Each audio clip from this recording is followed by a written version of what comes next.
In this module, we will take a schedule and publish it over the local area network to a player that is already set up.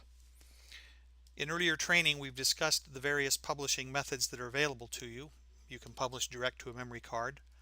You can publish over the local area network, as we will do so now. You can publish via simple file networking, which is to publish through a web server, or you can publish through the BrightSign network. But in this module, we'll focus specifically on publishing over the local area network to a player that has been configured. Instructions and training on configuring a player is in earlier modules. I'm not going to take the time now to configure a player for this publishing method, but it's important to note that if your player has not been set up in advance for this publishing method, you're not ready to go here yet.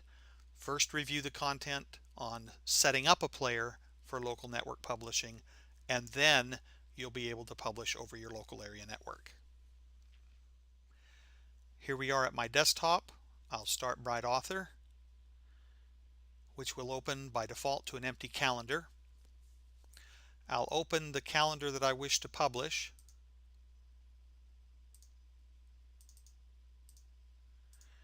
But you'll notice that the option to publish via the local network is not presented.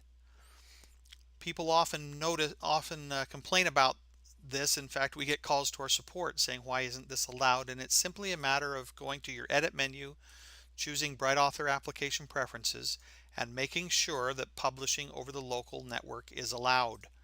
Once that checkbox is in place, the option appears for publishing over the local area network. And any players you may have set up will also appear, as my player here does. Now, as I mentioned earlier, if your player has not been set up for publishing over a local area network, it's not going to appear here, and you should review the training on setting up a player. However, I now have a schedule here ready to go.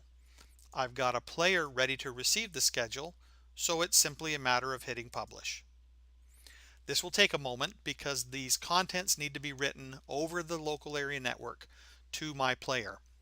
The speed at which that can happen depends on the speed of your network, and it depends a little bit on the speed of the memory card in the player, since you're writing directly to that card. So we'll wait a moment while that happens. I didn't really feel like waiting for that to happen, so I've edited forward to a point in time where my publish is almost complete. The last video file is being written now, and when this file is complete, a few system files will be written and the publish will be finished.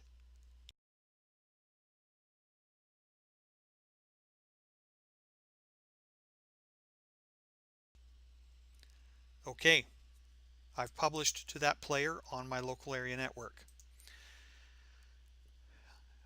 When BrightAuthor is configured for publishing over the local area network, you get an additional tab. It's the Manage tab, where you can see the status of players on your network, how long they've been alive since they were last booted, and the project they're currently running.